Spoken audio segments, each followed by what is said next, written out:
this is Phil. We're from SkiTalk.com, and today we're here to talk to you about the Fischer Ranger 102 skis. So let's talk.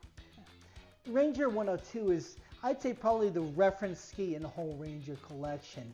We've got the 90 here on the end, the very popular 96, but I think a lot of the talk always gravitates to the 102, and we would also have a 108 here and a 116 for those really big days. But I think the middle ski here, this 102, is probably one of the most popular skis in this segment. You know, when I think of the Fischer Ranger series, the 102 is the first one that comes to my mind. Yeah, and that is for a lot of people. Now, we talked about the Ranger collection, and Fischer actually has gotten away from having women's specific skis, and they've gone to produce what they have is multiple top skin options. And we've got the teal here, and the other option is a dark blue. The only difference on them is that they are a different color, but the sizing availability is a little bit different. The teal one that we have here is available anywhere from 155 to 190, where the dark blue is only from 169 to 190, only those bigger sizes. But actually, I'm finding that a lot of the skiers, men and women, are gravitating to this one here for a little bit of pop. Yeah, that's a little bit brighter color than the dark blue, yeah. So that stands to reason. And it's still a ski that, Fischer, when you're watching this, we'd love to see that pink one come back. That was a really nice ski and a great color. And I think more guys bought that ski than women. For sure. I know more men had them than women. So dimensions on this ski are 138, 102, 128. Notice about 10 millimeters of taper in that. And what that does, that allows that tail to come around really nicely.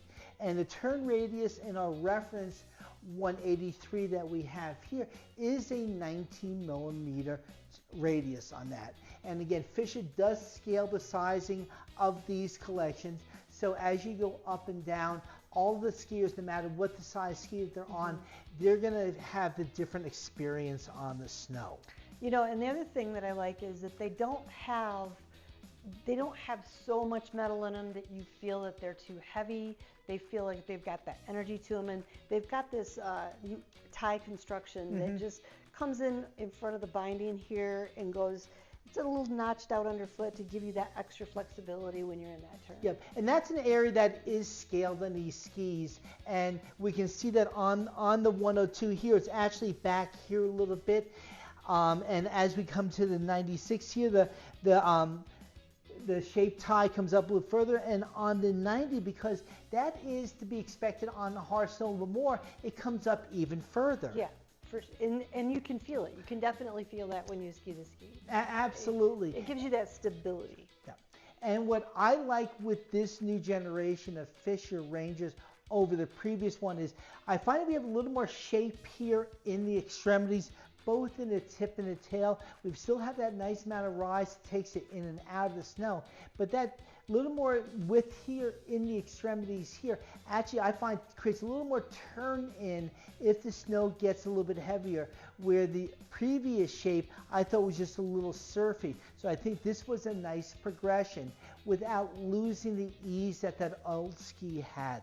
That's kind of what I thought. I did like the previous version of Fischer, but I liked this one just a little bit more. It had a little bit more calmness to it and gave me a little bit more confidence and stability. No, I agree wholeheartedly on that. And the shape of the ski with that rise, as you can see, is really nice and progressive at the extremities of the ski. When we skied this ski this year, and fortunately this past year we had some really good testing conditions for wide skis. I was able to have it at Mount Rose in a multitude of conditions, and the surfiness was really nice. And what I did like was that 19-meter radius when I got it into some tight trees. I always have a hard time with the turning radius of skis because sometimes they give you a published turn radius, and then you get into a condition like you get into trees, and you're able to make those quicker turns. Yeah, and I agree again there with you too, is the turn radius numbers to an extent are some marketing numbers. They need to have some numbers on there as a reference, They are not an end all. They're not written in stone on the ski, even though they're written on the graphics. But what it does, though, it gives you a point of reference to start off with.